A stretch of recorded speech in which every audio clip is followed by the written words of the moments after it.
What I do is inconsequential. Why I do what I do is I get to shorten people's journeys every day. What I love about our hospitality industry is that it's our mission to make people feel cared for while on their journeys. Together, we'll explore what hospitality means in the built environment, in business, and in our daily lives. I'm Dan Ryan, and this is Defining Hospitality. Today's guest is a global design and development leader who excels at hospitality. He's worked with global brands to create innovative projects both on land and in the water. With over 25 years of experience, he helps developers and owners turn their vision into reality. He is the principal at DW Design Strategy. Ladies and gentlemen, Dan Welborn. Welcome, Dan. Thanks, Dan. Appreciate you having me. There's a lot of Danning going on right now, I guess. Just don't call me Daniel. That's what my mom calls me when I'm in trouble. Same. And then she adds an Ashley. Oh, is your middle name Ashley? Indeed. Oh, wow. I didn't see. We learned something new. Right out of the gate. Okay, let me tell everyone what I love about you. What I love about you, I love many things about you. Your wife is one of them. Maybe the best part. The best part, yep. But also, we've kind of been on this career journey on a similar kind of timeline, right?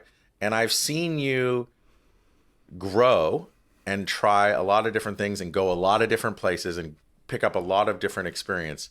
And then in the hotel, on the land. And then you went off into maritime stuff like cruise ships. And I'm really intrigued by that because I know it's kind of the same. It's like a hotel on water, but I'm sure it's radically, radically different. And now you're back on land and you're looking at things rather than from a design interiors perspective, you're looking at things more from an ownership strategy perspective. And I'm really curious how your journey from earning your stripes, so to speak, working on from an interiors perspective and traveling everywhere, to working like with constraints there, but then working with incredible constraints in the cruise ship world, to now saying, okay, ownership group, set of investors, you want to do X with this kind of return for Y. Let's come up with a really good strategy and team that can help do that. So, but before we get into that, along the whole journey for you, it's been within hospitality. So you've stayed within the world of hospitality, and like, why? What keeps you here? Why? What does hospitality mean to you? I started my career, did a few other things with architecture and interiors, found my way into hospitality fairly early, but glad to have had some other experiences as well, because what it really taught me when I got to the hospitality world is like, this is a very special place to work, a lot of very special people. And what I love about, what we do physically is I love that hotels kind of touch all of the aspects of design. If you think about it, you're doing residential in guest rooms, you're doing offices in convention centers and meeting spaces. You're doing lots of restaurants and bars. So you're hitting that piece. So you're really hitting a lot of the typologies that many architects and designers actually just niche into. And we get to really explore all of those things, put them together into one building, and create a unified experience. So I loved that about hospitality, is that I really got to sort of take some of the office work that I'd done before, some golf clubhouse work that I'd done before, things like that, and then really take it in and expand upon it in hospitality. And just to expand on your question there in terms of my journey post hospitality, what I love about what I've done over the last 20 years in hospitality is really probably more about the people that I've done it with at this point than, I hate the question of what's your favorite hotel in the world? What's the favorite hotel you've designed? It's really, at the end of the day, it's not about that thing. It should be who did you have the most fun designing that hotel with? You know, those are the things I really remember. You know, what was that? What was the best restaurant you ate at while you were, you know, on that site tour? You know, those are the things that really appeal to me in hospitality. Is it's that world has taken me to places I never would have gone to otherwise, expanded my worldview from a guy that grew up in North Georgia and went to Georgia Tech for architecture school to a person that's, you know, now lived multiple cities in the U.S., traveled extensively in Asia, in Europe, you know, all over North America. And, you know, I would not have had the privilege of you know, gaining that worldview without this, you know, without those jobs that were in hospitality, and without that focus. So it's a long-winded answer, but, you know, that's kind of where I am on that. I'm hearing it's the people and the relationships. And if I really look back at my life and where I've come, it's also that. It's why I enjoy talking to you and other people. And I think, and why this podcast resonates with others in our world, in our tribe, because it really is all about the people. And it's also putting yourself and meeting others where they are and creating experiences for them. For me on furniture, it's not so much the furniture. It's like, do they feel cared for along the whole journey towards opening their hotel? We have that. We got their back. We have them supported. I am curious about the Georgia Tech in architecture. So you studied undergrad architecture. You got a master's in architecture. How did you wind up? And I'm always intrigued by this because I do talk to a lot of architects that make the transition over into interiors. Like, what opened your eyes to the interiors and kept you in there? Like, because I feel like there's always this oil and water thing. In many cases, the architects and interiors designers get along. But like, what was your thought process or experience to go over to the architecture side or to the interior side? So, you know, where that transition started was working for Gensler in Atlanta in the late 90s. And, you know, I came into Gensler, you know, on the architecture side, started helping really on some office interiors and things, and realized like, wow, you know, this is more about solving problems for people and how people are going to experience these spaces, and not about, did I use, you know, the right insulation in my wall detail? You know, did I get the flashing right? You know, buildings, you know, I applaud all architects. I mean, it is you know, definitely a art and science world. And, you know, I still play in that world for sure. But for me, I was more passionate about design than probably project management or documentation or those things there, and, you know, coordination of multiple disciplines to create a building. You know, it's a lot. And I would say that in the architecture world, you know, it's maybe like, you know, 10% can be design and concept, and 90% is, you know, a lot of coordination, and you know, it can take 4 or 5 years to get things built. That was the other thing I really enjoyed, particularly about interior renovations, and it's where I focus my practice today, is really on the renovation and repositioning side, because you can get in, you can, you know, do the design and get to an endpoint, you know, in like 9 to 18 months, call it, as opposed to sort of waiting the 4 or 5 years to see that vision finally come through. You know, there's something to that. I respect the heck out of people that can really put their heart and soul into that one project and make that happen. But I really like that, maybe more instant gratification, if you will, of interior design. Yeah, and I think it also ties back into the idea of really the people and the experiences of bringing them together in like how you were thinking about hospitality when we first spoke.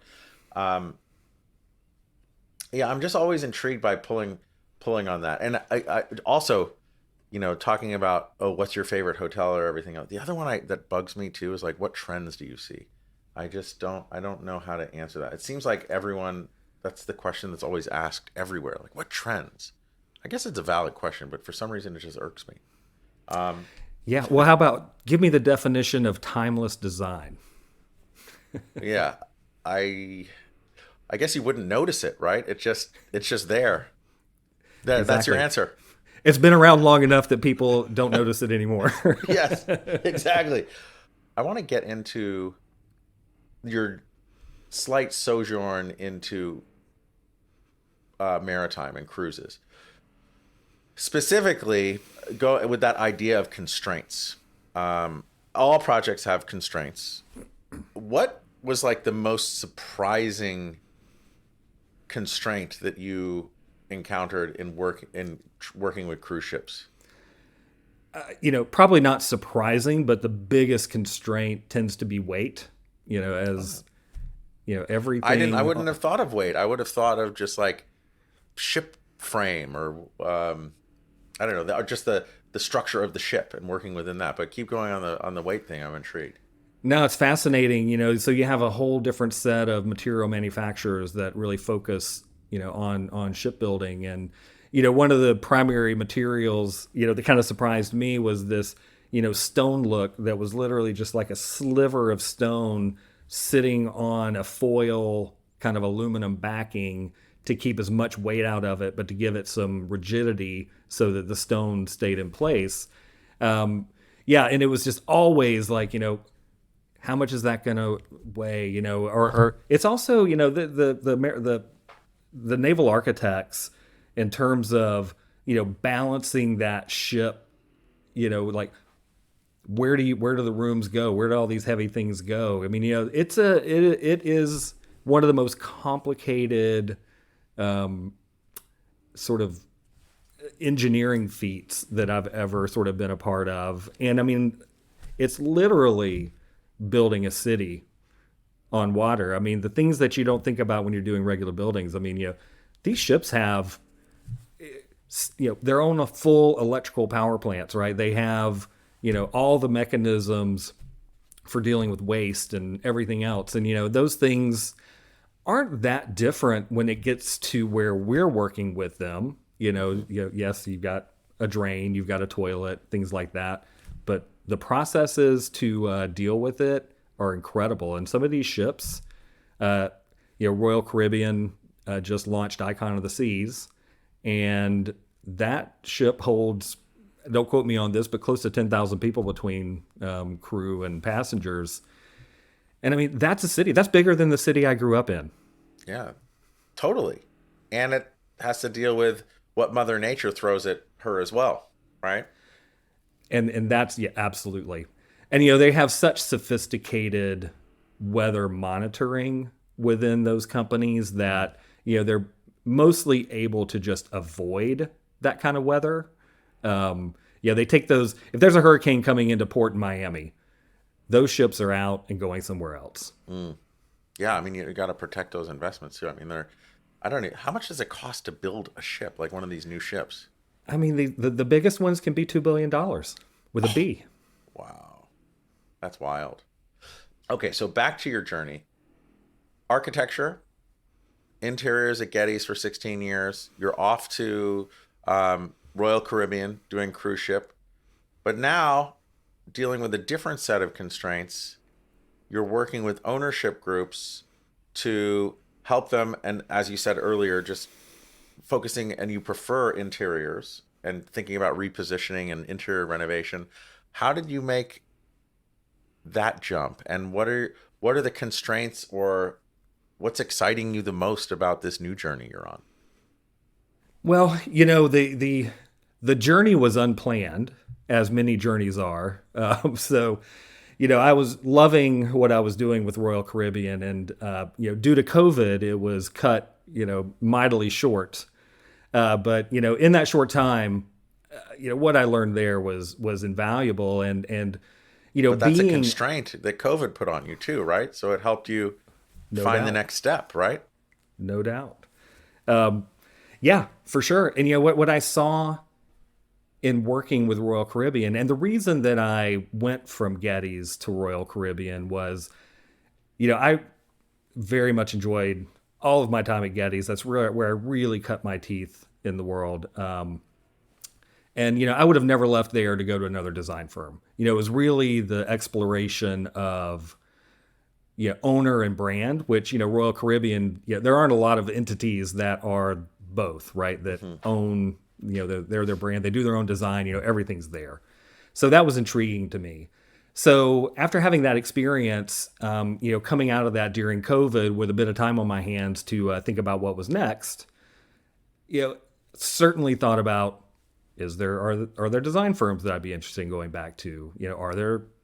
Would I be interested in going to the brands? So just really thinking through that. So I went through a process, and again, I was lucky I had a bit of time on my hands to essentially, I wrote down everything I thought I was good at. And I took that list and said, okay, how can I add value to an organization, whether I work for them or work for myself? What are the things I want to be doing? I took that list and really culled it, if you will, by saying, okay, I'm good at these things, but what do I love doing?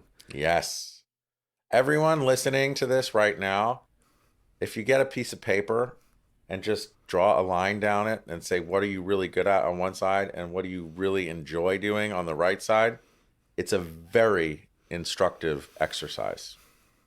Keep going. It really is. And, what I found in that was there was a absolute theme that was emerging.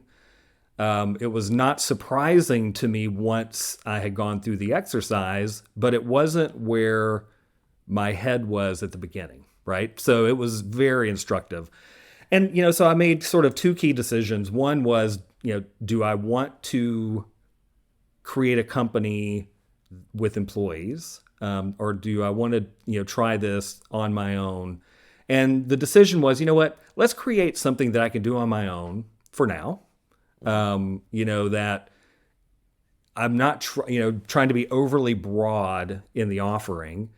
And then is it something people really, need, would value? So I kind of went through it that way. And that's why I really narrowed things down to this design due diligence phase, if you will.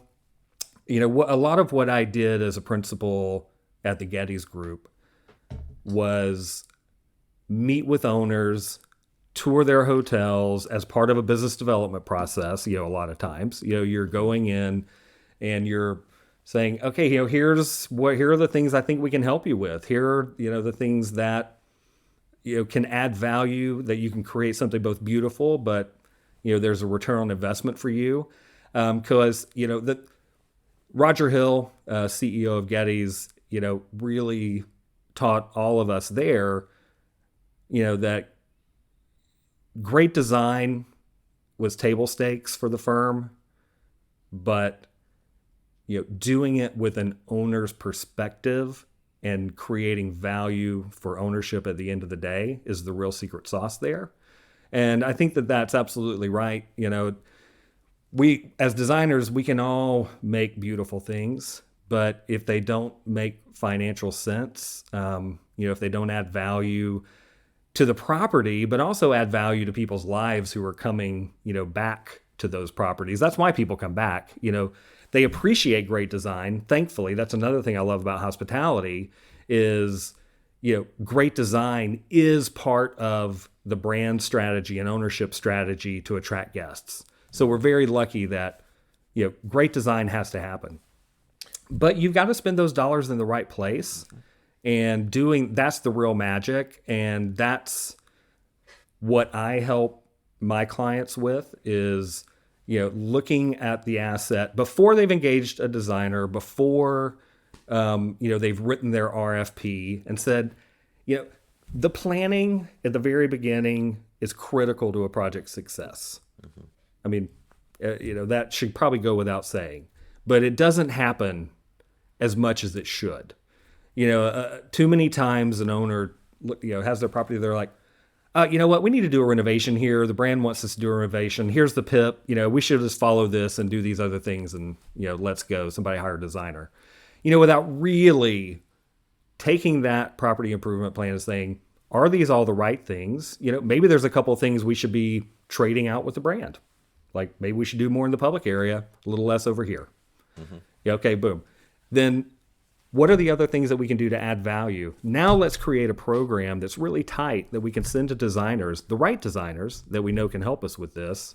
And now you've got a plan in place, some vision. We typically do a budget during that time so that the owner is aligned with the program, with how much it's going to cost them, and some buy-in to at least a conceptual vision that then the designers can take and run with without stumbling in that concept and schematic phase to, while you're trying to figure it out, but you're on the clock and you're spending money to do so. So, that's a bit of how my business works. So 2 things, actually maybe 3 things. Roger put it really eloquently. Like, I struggle with this all the time. When I talk about furniture as Berman Falk, and we talk about the process, I don't say the furniture is table stakes or the quality is table stakes. I love that. What I say is like, look, we and all of our competitors at this level, we've been in this game long enough. Our quality is good. What we obsess over is the experience of bringing your furniture to life and getting it delivered on time. And we obsess over it. But it's really like that idea of table stakes. Like, all of our competitors, and I guess everyone that's in any niche or any type of business, if they've had competitors for a long time, that's table stakes. It's really what separates you differently. And it comes back to like your definition of, or why hospitality for you. It's the people, it's the relationship, it's making sure that people are cared for on their journey. And I love that. Table stakes. Roger, I'm doing some R&D on that. I'm calling that rip off and duplicate. So please. Table stakes. Love it. I'm not even a poker player, but I think I might take it up. So I thank you for that.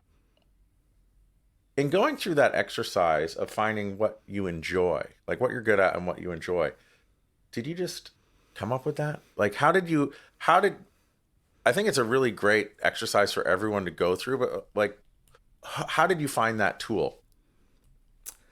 So I've been really fortunate over the last, I guess, 8-9 years that I've worked with an executive coach.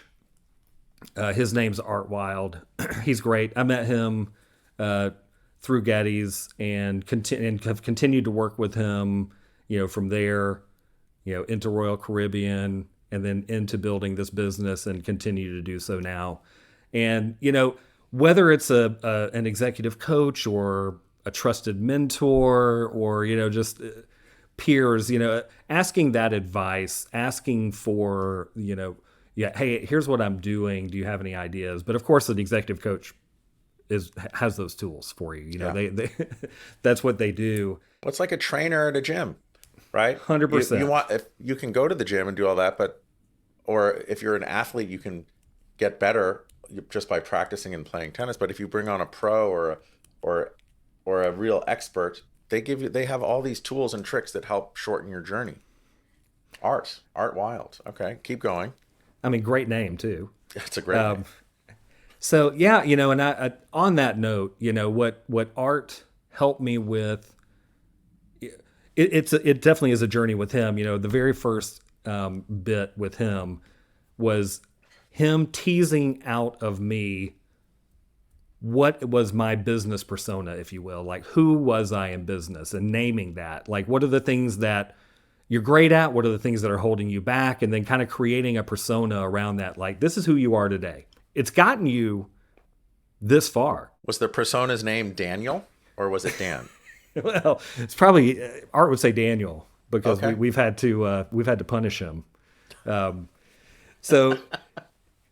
But I just thought that was fascinating to, name it, talk about it, and then name the person you want to be, and work towards that goal. And, here's another. The name of the person you want to be was Lee. Yeah, exactly. Or Dan Ryan. I just want to change the last name.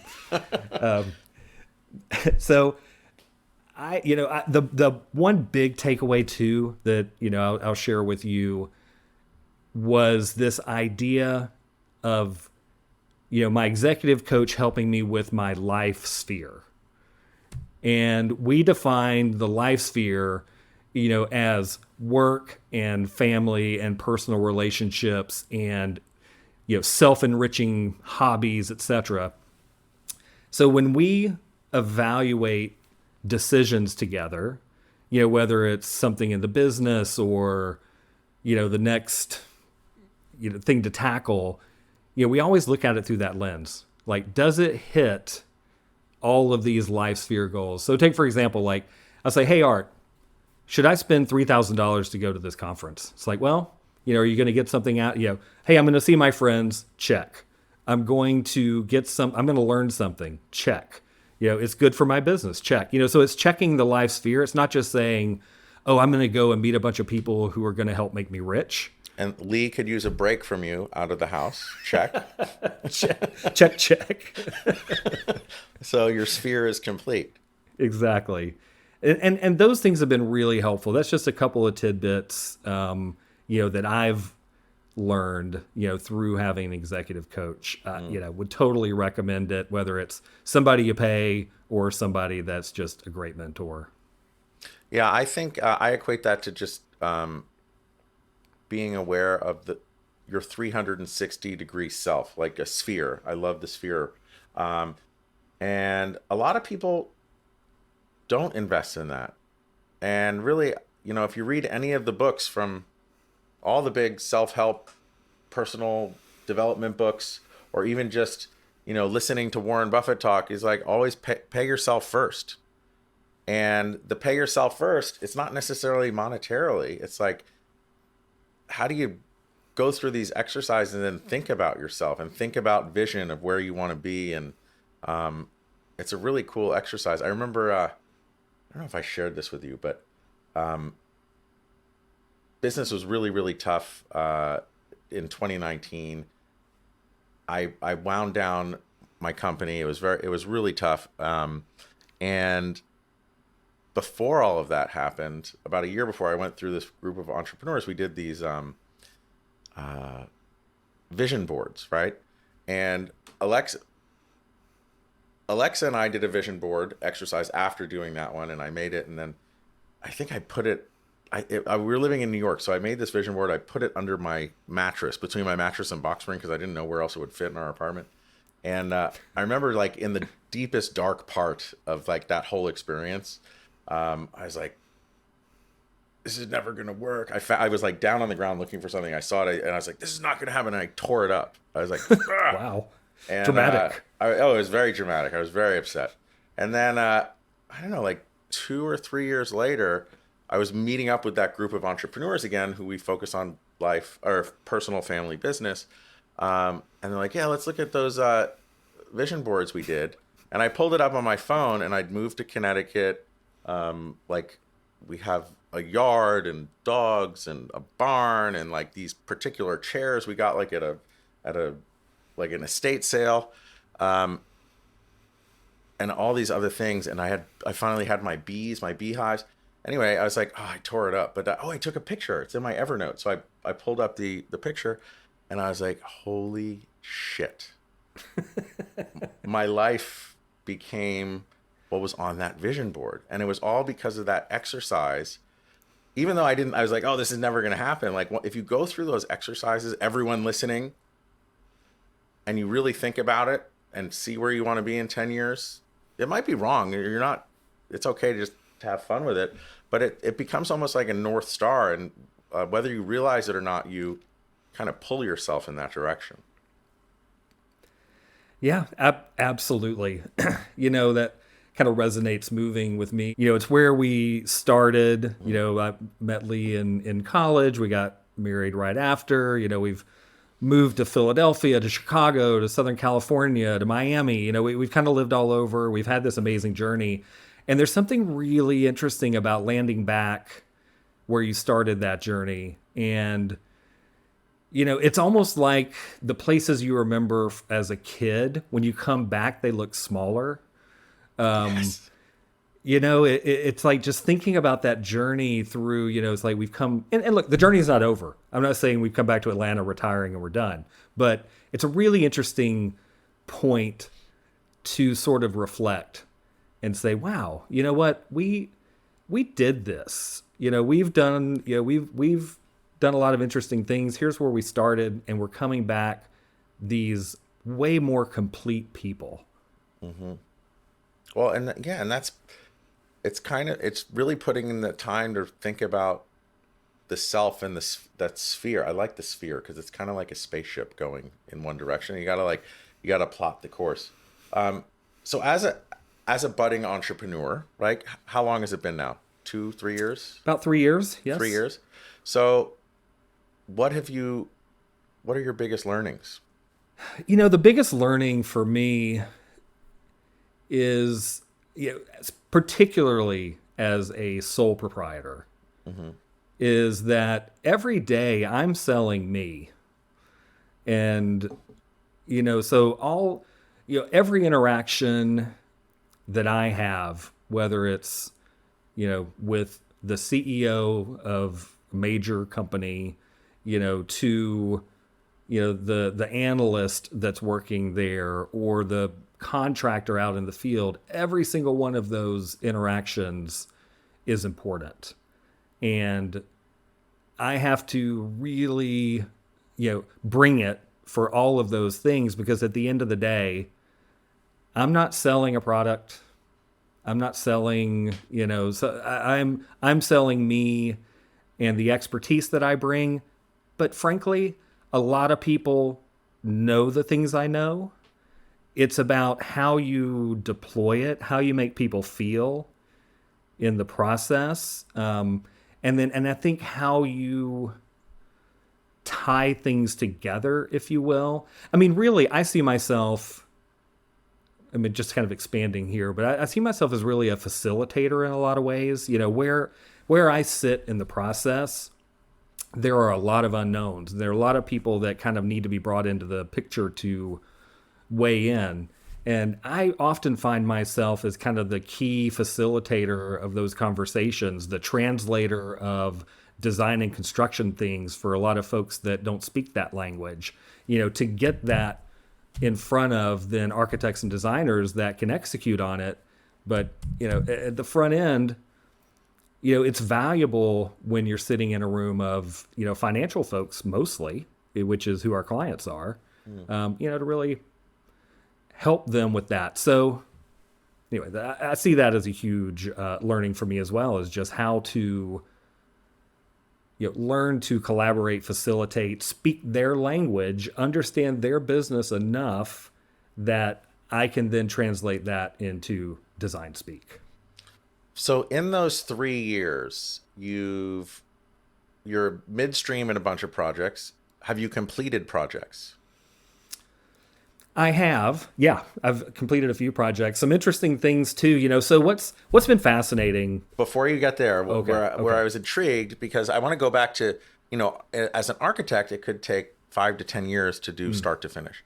Interiors, you're doing, 18 to 24 months, right? 3 years, you've completed a handful of projects. You have other projects that are midstream. For the ones that you've completed, if you were to think about the work that you did with art, right? The things that you're good at, the things you enjoy. Okay, so we've established the things you enjoy. Now, on those completed projects, if you were to go to your client and say, or if they had written a testimonial or something for you, does the testimonial that those clients that they have written or would write, do they line up with what you enjoy doing the most? I believe they would. I'll just cite a small example where a client said to me, we were having some issues with some other folks, and my client said to me, she's like, gosh, I just really like picking up the phone and talking to you. I don't really like that for everybody, but I really just, I'm happy when I get to pick up the phone and we're chatting. And you know what? We chat about lots of good things and hard things, and but that resonated with me, that as aligning kind of with my life sphere. It's like, we're connecting at a different level, and that allows for some of these harder conversations to happen as well. So just a small example, but yeah, and acting as a translator, right? For your world of knowledge to their, like, I don't know if they're more financially minded or whatever, but I think it's really important that you're able to translate the sheet of music to their sheet of music, or transpose, I guess it would be. Ooh. Yeah, absolutely. But yeah, all the things that in the project we just recently completed, was very much, did, some conceptual things at the beginning to help with the, planning, etc. We had a designer work through it. I just attended calls every couple of weeks and, opined on the design, but without getting in the way. And that's really my goal with these things, is like, if I stay through the project and work with a designer and architect, I see myself again as a advocate, for them. And again, helping with that translation. Would it be safe to say, actually, this is really interesting. Would it be safe to say that you're like Art Wilde and an executive coach for a project and all the teams, right? That's actually really cool. Yeah, no, I've never thought about it that way, but what would I think Art there's say? Yeah, he would love that, but he would somehow turn it into a lesson. Absolutely, it aligns. And so at the end of the most recently completed project that we did, we were at the grand opening party, and with the designer, with the owners, and the feedback. What I really had liked about it is that the feedback was all like, the space feels great. The designers did an amazing job. The process was fun. Everybody got along. And, I think that's the hallmark of a great project. There's plenty of projects that look beautiful, and that's not going to fill my life sphere. That's not going to meet Art's objective. It's that, those other comments like, this was a fun journey. This is one of the easiest projects I've ever worked on. We have a project manager that's like, wow, that went really smoothly. Not everything goes smoothly, but when you get those comments, it means that the team is gelling. And, I definitely see myself as, a facilitator of the gel. And then if you go back to your experience before starting design strategy or DW design strategy, how many projects do you think you have under your belt from when you started to when you hung your shingle up? God, of various sizes and things. I mean, and even as a manager or leader, like even right. counting all those in, right? Because then you get pulled into when things get a little gnarly, right? Like what's that breadth? Like, it doesn't have to be exact. Just, is it 100, 200, 500? Yeah, I mean, it's between 100 and 200 projects, I would say, right? Depending on scale and complexity. But yeah, to your point, you only really are part of it full time when you are kind of at the, when you're cutting your teeth, and, you're on it the full time. But yeah, as you become a leader, you've got to get really good at setting the tone early, getting it off on the right foot. And that's really what my business is. Coming in at the right times and, making sure, for a maritime analogy, making sure that you're doing those course corrections before the ship can't be steered back into position. And really where I think, I've fallen down in the past, I think, what you really have to think about is how you finish. Too many times the projects kind of peter out, and you may not go back and really sit down with the client and say, how was this experience for you? How did this go? What can we learn from this? Being there at the end is critical. It's easy to be there in the beginning. It's easy to be there for the celebrations. But as it gets to the end, leadership can kind of peter out. And I think it's really critical that you don't let that happen. I think you left out a part there also. And I think just from virtue of your 200 projects, setting it up, being there at the right times throughout to make sure that you're there. But I think also where you become an expert or a genius as a leader or manager is when your team is stuck or the project is stuck. Oftentimes that, like, when you don't know what the next step is, that's like stress inducing, right? But I find that sometimes the small, and it could be a huge stuck or it could be a minor one, but they both cause stress and noise. And I would say for you, you would like, and I call that an escalation point or something, just being able to come in at that other right time when things might not be going as well, but you're very good at getting things unstuck. Or have you considered this? It's as a coach for all the stakeholders in a project, what could be a small problem or a big problem, but I like the small problem stuck as a better example because you're just like, oh, have you talked to this person or have you thought of this? Like, do you have any experiences of, like, share something along that of like that escalation or coming in at the right time when things might not be going well? Because you can smell it. Oh, yeah, absolutely.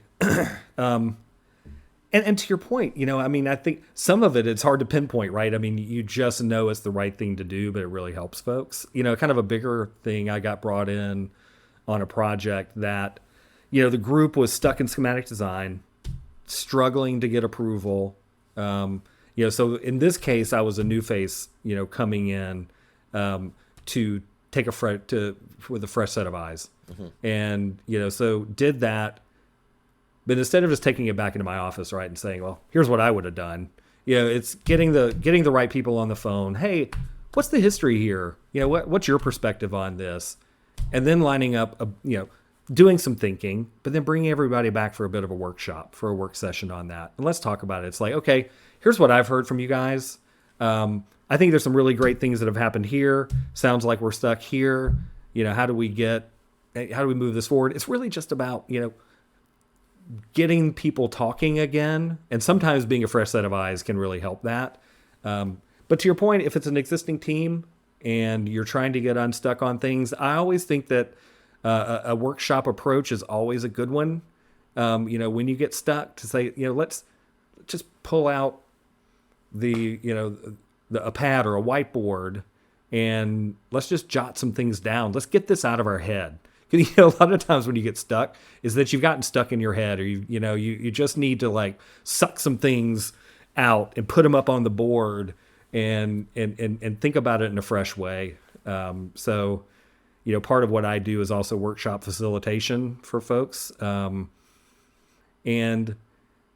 there's magic to it. There's not a lot of magic in the facilitation itself. It's really about being a great listener and pointing out the things that are coming up that are good or interesting and might facilitate more thought, right? And so I think that workshopping philosophy can be used on a big master plan, and it can be used for the smallest piece of, stuckness. I call that like just mind mapping things out, or do some kind of natural planning. You put everything on a board with markers or stickies, and it could look like that Beautiful Mind. What was that Russell Crowe movie, Beautiful Mind, where it almost looks insane, but if you keep talking about it and drawing lines and connections between them, things are develop different weights and different like line weights and just different scribbles and marks, and then eventually everyone in the room is like, oh, like I see the matrix, like that makes sense. This is the way out of this cul-de-sac, right? I think it's we're all creative thinkers, in this field. And I think sometimes we don't lean on the skills that we have.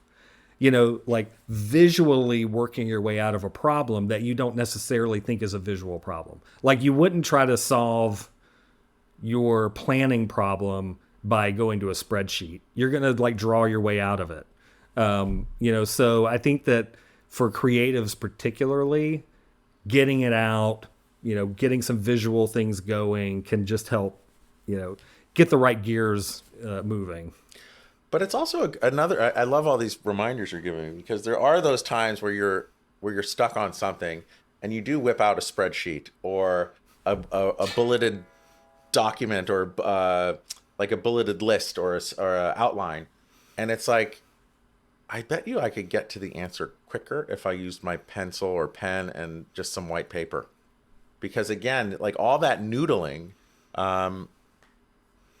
winds up becoming a treasure map. Yeah. Yeah. If you were to, so going through all the work with Lee, not with Lee, with Art, sorry. I'm sure Lee is a big supporting coach in all of that. No doubt.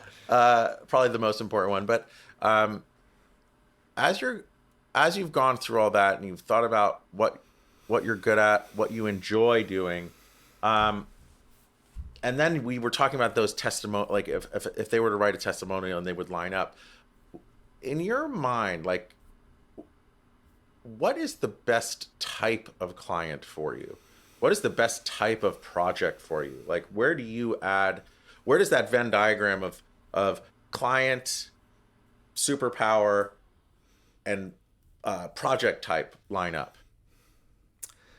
So, starting with client, for client, whether they're big, experienced hoteliers doing it 40 years or it's their second hotel, doesn't matter.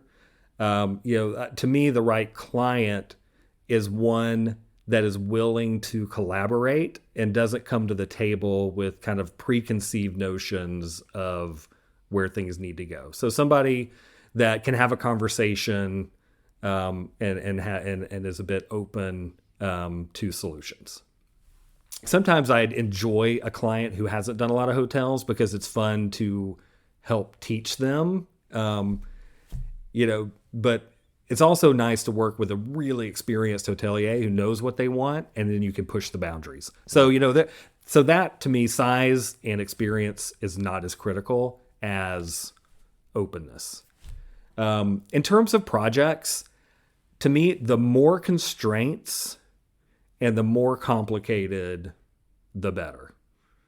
I enjoy going into a hotel that when I walk in, I'm like, whew, this is a mess, and yeah, and just really thinking about how do you turn this around and do it cost effectively. Yeah, you can always throw money at things. To me, it's really interesting when you've got a budget as a constraint. It needs to be reasonable, but doesn't have to be extravagant. When you've got brand constraints, when you've got physical constraints, all of those things I think lead to great design and lead to solutions that I think oftentimes you would never have arrived at in a blue sky project. So I love a difficult, highly constrained project and problem to solve. Like, give me the Sunday New York Times crossword, not the Monday. Oh yeah, because they get harder as the week goes on. I also like how you're talking about how you spoke about the clients who maybe have not done one, where you can teach them. I also feel like if they're new to it, yes, you're the maestro, but oftentimes the lack of experience can also teach the teacher, right? Because again, you mentioned it earlier, that idea of fresh eyes. Have you come across any examples where the teacher was taught by the student? Yeah, I do. There are definitely clients, right, that have not done it before, that come from different walks of life, bring a different perspective, into it.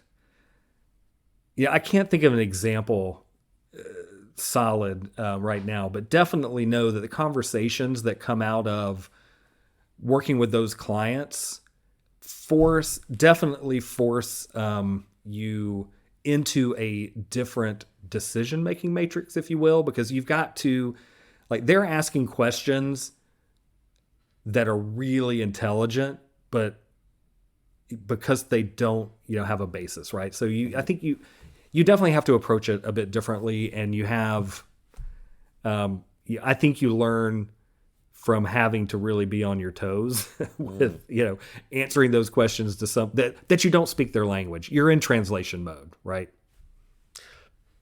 When you're working on a new project that needs to be repositioned as a renovation, um, there's a lot of different ways to skin the proverbial cat, but at what point do you typically take on like a branding consultant or someone to just help, not for the brand of the hotel, but like if it's a more of an independent one? Do you do that on every project or some projects? Like at what point do you bring in someone with a brand, creating a brand book, if you will, right from the get-go? For projects that are independent, to your point, or soft branded, absolutely as early as possible, bring in those branding folks. Somebody that you really like to work with. Whether it's an interior designer who happens to be great at branding, an independent branding firm, bring them in very early.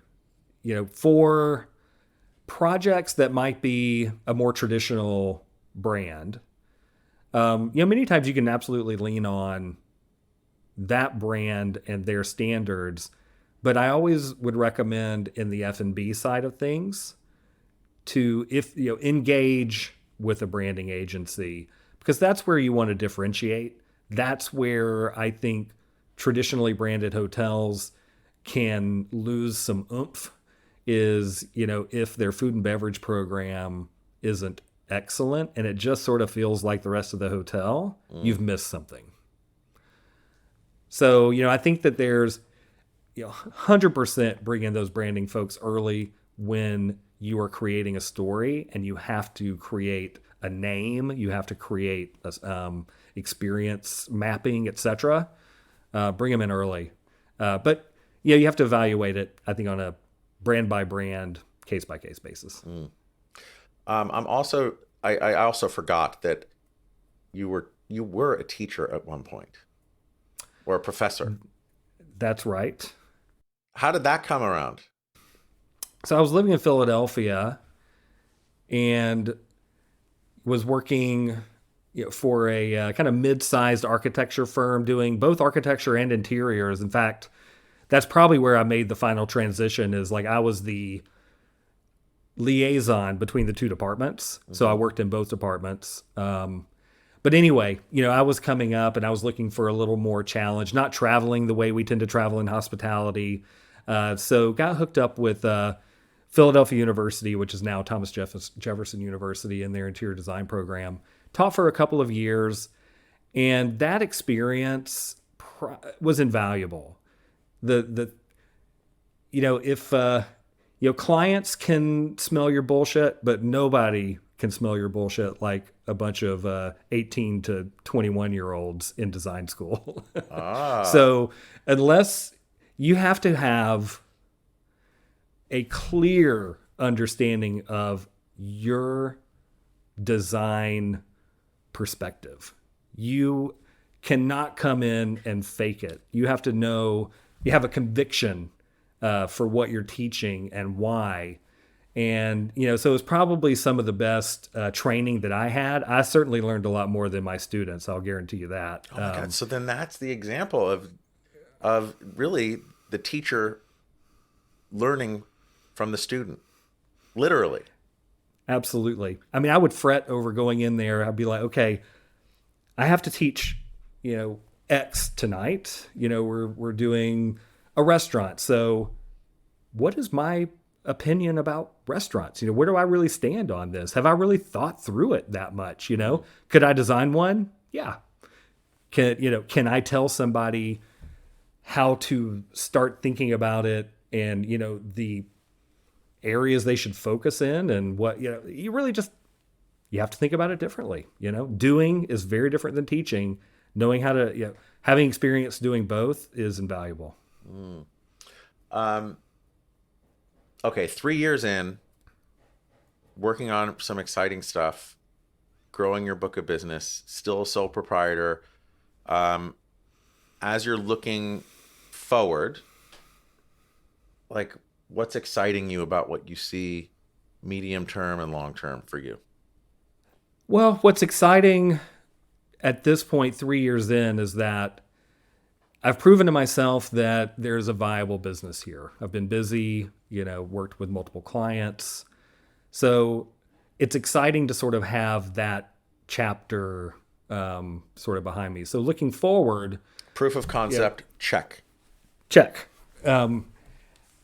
Looking forward, what I'm excited about is building, on that, of course. But I think industry wise, we're just starting to see things sort of thaw out a bit post COVID. I mean, it's been a pretty tough journey, so even the work that I've been doing, there's been an awful, as much as, thinking about design has been a part of it. I've also done an awful lot of thinking about where these hotels have been from a deferred maintenance standpoint, post COVID. There's a lot of things that COVID did to these hotels that sucked up capital that hasn't allowed a lot of owners to move forward with their vision. So what I'm really excited about is I think within, towards the end of this year and into next year, we're going to see a lot of action. I think transactions are starting to come back. It's going to force some pips. The brands are definitely starting to say, okay, enough's enough. We have to do these renovations. So I think there's going to be a lot of opportunity for folks like me and designers and architects in the hospitality world coming up. And I think from a longer term vision, suppliers, and so, 100% suppliers. The long term for me, I'd like to explore some more sort of strategic partnerships with folks. Collaborate with peers. Because that's the one thing you miss as a sole proprietor. Have great relationships with clients. I feel like I definitely fill that part of my life sphere that way. But the thing I miss about working with a team is, that camaraderie. So, having some strategic relationships or potentially even, pulling in some folks into my business, it's kind of a long-term vision that I'm excited to think about. Cool. And what would be like the perfect addition to your business, person-wise, like type of person? Like Liam Neeson says, they have a very specific set of skills. So thinking about it from there, I think to do consulting, there has to be the base level of experience, that you've just done enough hotels, traveled enough, there's got to be some base level. Beyond that, it's number one, you're a people person. You're great with clients. You listen. And I think having a creative problem-solving mind is important. I think for my business, to complement what I do, probably the thing for a strategy business would be to have somebody come in that had more of an operations or more full project management construction side, to sort of complement more of the design management that I do. So, just from an expansion of the offering, I think that's the type of person, that could create a more holistic, strategic vision is that. So, look, mostly I'd just be looking for somebody that I enjoyed working with, that got along with my clients, and we could have a drink at the end of the week and a laugh and enjoy what we did together. How long does it have to be before you can hire Camp Robbins? Look, he's coming along. I think that, I'd give him 2 more years to when he, So he is really special. He really is. Like, as soon as he can stop spilling his cereal on the floor, he's in. Good. Okay, we'll work on that. So I like how you framed up almost that fear of being the teacher to the students, right? It's like you learn so much and you better have your shit lined up. If you think about yourself being in front of your student self at Georgia Tech, either undergrad or grad, like, what advice do you have for yourself preparing for this journey? You know, I think the biggest thing I would tell that sort of scared young guy that, was worried about, you know, success. I mean, and not even success, just making a place for himself somewhere in the architectural world is don't get too ahead of yourself. Focus on the moment. Focus on the thing that's right in front of you and finish those things and finish them to your best ability. The other things are going to come. That guy worried a lot about the future. And, I think if you just take every opportunity, do your best at it, it opens up new opportunities. It's easy to say in hindsight, but it's 100% right. The one thing I'll say about Georgia Tech is they did a great job of preparing by doing really ruthless juries and critiques and, forcing you to defend your ideas. And you know what? That's been invaluable. It sucked then, but if you that's the thing in this world that, you can be a great designer, but if you can't sell it, it's going to make your life a lot harder. Yeah. Yeah, those crits. And that's also like the most brutal form of feedback, right? So as you're building teams or a part of teams, like maybe you don't go that far, but you also learn how to give it in a way that everyone can digest it more easily. I just find sometimes in some of those crits though, like there's a lot that you can get eviscerated, but and I guess that's good as a student because you're like earning your stripes, thickening your skin. But like out there in the real world, you got to work on your delivery. Very true. Very true. And what's worked for me, and I've heard people say it to me, is like, if you can bring a calmness to the proceedings, it really changes the dynamic. Defensiveness or, those things don't tend to lead to, great solutions. So I think if you can sort of bring that calmness into some of these very difficult situations and help lead people to an amicable solution, that's huge. Massive skill. I love it. Well, I feel like I need to be introduced to Art because he sounds awesome. And hopefully he'll give you a discount on your next session by the time that this thing airs. But thank you for like sharing that with everyone, because I think it's so often that we're like so in our lives that we don't work on our lives. So it's just really nice to get like that gentle reminder that it's always good to work on, not necessarily be so caught up in our lives. So thank you. If people wanted to learn more about you or what you're doing or how you can get involved with them, like what's the best way for them to get in touch? You can always find me on LinkedIn or hit my website at dwdesignstrategy.com. Awesome. I will definitely put all of that in the show notes. And Dan, thank you. I mean, it was so good to see you again, and I'm looking forward to seeing you again soon. But it was great to be like, wait, I want to hear about your story, and let's get it out there and put yourself out there. So thank you for sharing your entrepreneurial journey and life story, and thanks for investing your time and putting yourself out there. So I appreciate you, and I'm grateful to know you. Thank you, Dan. Thanks for letting me share. Always a pleasure. And next time we'll do some more sharing over a nice glass of wine. Yes, or bourbon. Maybe a bourbon. And hey, listeners, thank you. Because without you, I wouldn't be here talking to amazing people like Dan and learning about really cool people like Art Wilde, and sharing exercises with you. So if this helped you think about a new way to work on your life or on your business and not get so caught up in it from a hospitality perspective, please pass it along. We've grown by word of mouth. And thank you. Thank you. Thank you. Thank you.